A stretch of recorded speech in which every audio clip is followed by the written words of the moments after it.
ನೀವು ನಿನ್ನೆ ರಾತ್ರಿ ಕಂಡ ಕನಸು ನಿಮಗೆ ನೆನಪಿದೆಯಾ? ಕೆಲವೊಮ್ಮೆ ನಾವು ಕನಸಿನಲ್ಲಿ ಓಡುತ್ತಿರುತ್ತೇವೆ. ಕೆಲವೊಮ್ಮೆ ನಮಗೆ ತುಂಬ ಪರಿಚಯವಿರುವ ವ್ಯಕ್ತಿ ಕನಸಿನಲ್ಲಿ ಬರುತ್ತಾರೆ. ಇನ್ನೂ ಕೆಲವೊಮ್ಮೆ ಅರ್ಥವೇ ಇಲ್ಲದ ವಿಚಿತ್ರ ಘಟನೆಗಳು ನಡೆಯುತ್ತವೆ. ಆದರೆ ಒಂದು ಪ್ರಶ್ನೆ, ನಮಗೆ ಅಸಲಿಗೆ ಕನಸುಗಳು ಯಾಕೆ ಬೀಳುತ್ತವೆ? ನಮ್ಮ ಮೆದುಳು ನಿದ್ರೆಯಲ್ಲಿದ್ದರೂ ಇಷ್ಟು ವಿಚಿತ್ರವಾದ ಕಥೆಗಳನ್ನು ಹೇಗೆ ಸೃಷ್ಟಿಸುತ್ತದೆ? ಮತ್ತು ಬೆಳಿಗ್ಗೆ ಎದ್ದ ತಕ್ಷಣ ನಾವು ಕಂಡ ಕನಸನ್ನು ಯಾಕೆ ಮರೆತು ಬಿಡುತ್ತೇವೆ? ಇವತ್ತಿನ ವಿಡಿಯೋದಲ್ಲಿ ಇದರ ಹಿಂದಿರುವ ವಿಜ್ಞಾನವನ್ನು ಸರಳವಾಗಿ ತಿಳಿದುಕೊಳ್ಳೋಣ. ಕನಸು ಅಂದರೆ ನಾವು ನಿದ್ರೆಯಲ್ಲಿರುವಾಗ ಅನುಭವಿಸುವ ಮಾನಸಿಕ, ಭಾವನಾತ್ಮಕ ಅಥವಾ ಇಂದ್ರಿಯ ಅನುಭವ. ಅಂದರೆ ನಾವು ಮಲಗಿದ್ದರೂ ನಮ್ಮ ಮೆದುಳು ಸಂಪೂರ್ಣವಾಗಿ ಆಫ್ ಆಗಿರುವುದಿಲ್ಲ. ನಿದ್ರೆಯ ವಿವಿಧ ಹಂತಗಳಲ್ಲಿ ಮೆದುಳಿನ ಚಟುವಟಿಕೆ ಬದಲಾಗುತ್ತಿರುತ್ತದೆ.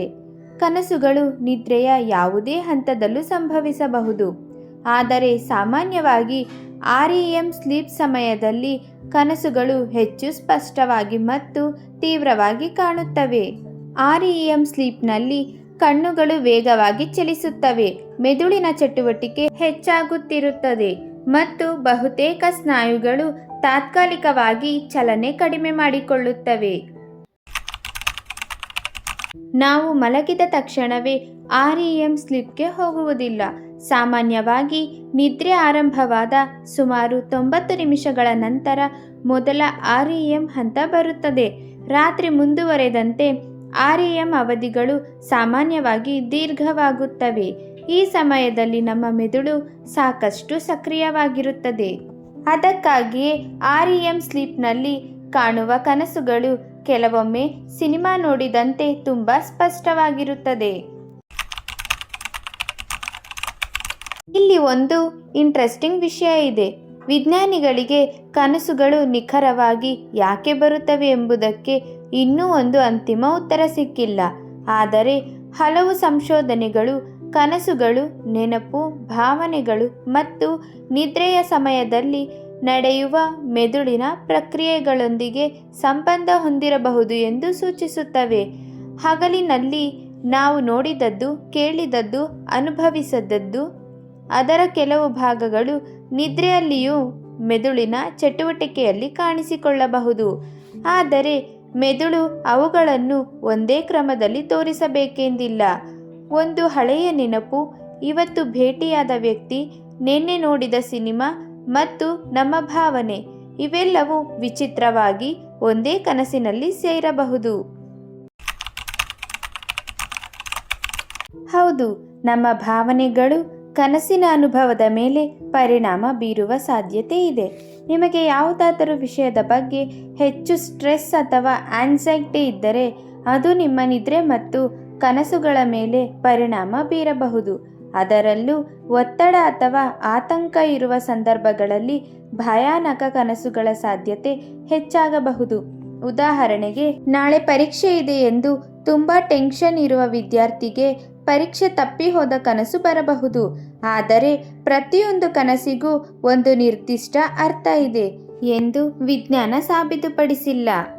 ಅಂದರೆ ಕನಸಿನಲ್ಲಿ ಹಾವು ಬಂದರೆ ಖಂಡಿತವಾಗಿ ಒಂದು ನಿರ್ದಿಷ್ಟ ಘಟನೆ ನಡೆಯುತ್ತದೆ ಎಂಬುದಕ್ಕೆ ವೈಜ್ಞಾನಿಕ ಆಧಾರ ಇಲ್ಲ. ಇದು ನಿಮಗೂ ಆಗಿರಬಹುದು. ಕನಸಿನಲ್ಲಿ ನಿಮ್ಮ ಶಾಲೆಯ ಸ್ನೇಹಿತ, ಹಲವು ವರ್ಷಗಳಿಂದ ನೋಡದ ವ್ಯಕ್ತಿ, ಈಗ ಪರಿಚಯವಾದ ವ್ಯಕ್ತಿ ಎಲ್ಲರೂ ಒಟ್ಟಿಗೆ ಕಾಣಿಸಿಕೊಳ್ಳಬಹುದು. ಇದಕ್ಕೆ ಒಂದು ಸಾಧ್ಯ ವಿವರಣೆ ಏನೆಂದರೆ, ನಿದ್ರೆಯ ಸಮಯದಲ್ಲಿ ಮೆದುಳು ವಿವಿಧ ನೆನಪುಗಳು ಮತ್ತು ಅನುಭವಗಳ ತುಣುಕುಗಳನ್ನು ಪ್ರಕ್ರಿಯೆಗೊಳಿಸುತ್ತಿರುತ್ತದೆ.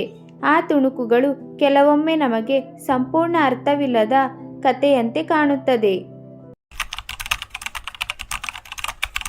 ಕನಸಿನಲ್ಲಿ ನಾವು ಭಯ ಪಡುವುದು, ಓಡುವುದು, ಬೀಳುವುದು ಅಥವಾ ಯಾರಾದರೂ ನಮ್ಮನ್ನು ಬೆನ್ನಟ್ಟುತ್ತಿರುವಂತೆ ಕಾಣುವುದು ಸಾಮಾನ್ಯ ಅನುಭವವಾಗಬಹುದು. ಸ್ಟ್ರೆಸ್, ಆನ್ಸೈಟಿ ಮತ್ತು ನಿದ್ರೆಯ ಅಡಚಣೆಗಳು ಫ್ರೈಟ್ನಿಂಗ್ ಡ್ರೀಮ್ಸ್ ಅಥವಾ ನೈಟ್ಮೇರ್ಸ್ ಜೊತೆ ಸಂಬಂಧ ಹೊಂದಿರಬಹುದು. ಆದರೆ ಕೆಲವೊಮ್ಮೆ ನೈಟ್ಮೇರ್ಸ್ ಬರುವುದು ಮಾತ್ರದಿಂದಲೇ ಯಾವುದಾದರೂ ಸಮಸ್ಯೆ ಇದೆ ಎಂದು ಅರ್ಥವಲ್ಲ. ಆದರೆ ಪದೇ ಪದೇ ಭಯಾನಕ ಕನಸುಗಳು ಬಂದು ನಿಮ್ಮ ನಿದ್ರೆ ಅಥವಾ ದಿನನಿತ್ಯದ ಜೀವನಕ್ಕೆ ತೊಂದರೆ ಕೊಡುತ್ತಿದ್ದರೆ ವೈದ್ಯಕೀಯ ಸಲಹೆ ಪಡೆಯುವುದು ಉತ್ತಮ. ಇದು ತುಂಬ ಇಂಟ್ರೆಸ್ಟಿಂಗ್. ನೀವು ಬೆಳಿಗ್ಗೆ ಎದ್ದ ತಕ್ಷಣ ಅಯ್ಯೋ ನಾನು ಒಂದು ಅದ್ಭುತ ಕನಸು ಕಂಡಿದ್ದೆ ಅಂತ ಅನಿಸುತ್ತೆ. ಆದರೆ ಕೆಲವೇ ನಿಮಿಷಗಳ ನಂತರ ಕನಸು ಏನಾಗಿತ್ತು ಅನ್ನೋದೇ ಮರೆತು ಹೋಗುತ್ತದೆ. ಇದು ತುಂಬ ಸಾಮಾನ್ಯ. ನಾವು ಪ್ರತಿ ರಾತ್ರಿ ಹಲವು ಕನಸುಗಳನ್ನು ಹೊಂದಿರಬಹುದು, ಆದರೆ ಅವುಗಳಲ್ಲಿ ಬಹಳಷ್ಟು ನಮಗೆ ನೆನಪಾಗುವುದಿಲ್ಲ. ರೆಮ್ ಸ್ಲೀಪ್ನಲ್ಲಿ ಕನಸುಗಳ ನೆನಪು ಹೇಗೆ ಉಳಿಯುತ್ತದೆ ಮತ್ತು ಕೆಲವು ಕನಸುಗಳು ಯಾಕೆ ಬೇಗ ಮರೆತು ಹೋಗುತ್ತವೆ ಎಂಬುದರ ಬಗ್ಗೆ ವಿಜ್ಞಾನಿಗಳು ಇನ್ನೂ ಸಂಶೋಧನೆ ಮಾಡುತ್ತಿದ್ದಾರೆ. ಕೆಲವು ಸಂಶೋಧನೆಗಳು ರೆಮ್ ಸ್ಲೀಪ್ ಸಮಯದಲ್ಲಿ ಕೆಲವು ಮಾಹಿತಿಯನ್ನು ಮರೆತು ಹೋಗುವ ಪ್ರಕ್ರಿಯೆಯೂ ನಡೆಯಬಹುದು ಎಂದು ಸೂಚಿಸಿವೆ. ಆದರೆ ಈ ವಿಷಯದ ಬಗ್ಗೆ ಇನ್ನಷ್ಟು ಸಂಶೋಧನೆ ಅಗತ್ಯವಿದೆ. ಹೌದು, ಬಹುತೇಕ ಎಲ್ಲರೂ ಕನಸು ಕಾಣುತ್ತಾರೆ, ಆದರೆ ಎಲ್ಲರೂ ತಮ್ಮ ಕನಸುಗಳನ್ನು ನೆನಪಿಟ್ಟುಕೊಳ್ಳುವುದಿಲ್ಲ. ಕೆಲವರು ಬೆಳಿಗ್ಗೆ ಎದ್ದ ತಕ್ಷಣ ಕನಸಿನ ಸಂಪೂರ್ಣ ಕಥೆಯನ್ನು ನೆನಪಿಟ್ಟುಕೊಳ್ಳಬಹುದು. ಇನ್ನು ಕೆಲವರಿಗೆ ಏನೋ ಕನಸು ಕಂಡಿದ್ದೇನೋ ಅನ್ನೋ ಭಾವನೆ ಮಾತ್ರ ಇರುತ್ತದೆ. ಇನ್ನು ಕೆಲವರಿಗೆ ಏನೂ ನೆನಪಿರುವುದಿಲ್ಲ. ಇದು ಬಹಳ ಜನರಿಗೆ ಇರುವ ಪ್ರಶ್ನೆ. ಕನಸಿನಲ್ಲಿ ಯಾರಾದರೂ ಬಂದರೆ ಅವರು ನಮ್ಮ ಬಗ್ಗೆ ಯೋಚಿಸುತ್ತಿದ್ದಾರೆ, ಒಂದು ನಿರ್ದಿಷ್ಟ ಪ್ರಾಣಿ ಕಂಡರೆ ಏನೋ ಆಗಲಿದೆ. ಇಂತಹ ಹಲವು ನಂಬಿಕೆಗಳು ನಮ್ಮ ಸಮಾಜದಲ್ಲಿ ಇವೆ. ಆದರೆ ಕನಸಿನ ಪ್ರತಿಯೊಂದು ಸಿಂಬಲ್ಗೆ ಒಂದೇ ಖಚಿತ ವೈಜ್ಞಾನಿಕ ಅರ್ಥ ಇದೆ ಎಂದು ಹೇಳಲು ಸಾಧ್ಯವಿಲ್ಲ. ಕನಸುಗಳು ವ್ಯಕ್ತಿಯ ಅನುಭವಗಳು, ನೆನಪುಗಳು ಮತ್ತು ಭಾವನೆಗಳಿಂದ ಪ್ರಭಾವಿತವಾಗಬಹುದು. ಹಾಗಾಗಿ ಕನಸನ್ನು ನೋಡಿ ಭವಿಷ್ಯದಲ್ಲಿ ಏನಾಗುತ್ತದೆ ಎಂದು ಖಚಿತವಾಗಿ ಹೇಳಲು ಸಾಧ್ಯವಿಲ್ಲ. ವಿಜ್ಞಾನ ಇನ್ನೂ ಅದರ ಸಂಪೂರ್ಣ ಉತ್ತರವನ್ನು ಕಂಡುಹಿಡಿದಿಲ್ಲ. ಆದರೆ ನಿದ್ರೆಯ ಸಮಯದಲ್ಲಿ ನಮ್ಮ ಮೆದುಳು ಸಕ್ರಿಯವಾಗಿರುತ್ತದೆ. ನೆನಪುಗಳು, ಅನುಭವಗಳು ಮತ್ತು ಭಾವನೆಗಳ ಪ್ರಕ್ರಿಯೆ ನಡೆಯುತ್ತದೆ. ವಿಶೇಷವಾಗಿ REM ಸ್ಲೀಪ್ನಲ್ಲಿ ಸ್ಪಷ್ಟವಾಗಿ ಕಾಣಿಸಿಕೊಳ್ಳುತ್ತವೆ. ಅಂದರೆ ನಾವು ಮಲಗಿದ್ದರೂ ನಮ್ಮ ಮೆದುಳು ತನ್ನ ಕೆಲಸವನ್ನು ನಿಲ್ಲಿಸುವುದಿಲ್ಲ. ಈ ವಿಡಿಯೋ ನಿಮಗೆ ಇಷ್ಟವಾದರೆ ಲೈಕ್ ಮಾಡಿ, ನಿಮ್ಮ ಸ್ನೇಹಿತರ ಜೊತೆ ಶೇರ್ ಮಾಡಿ.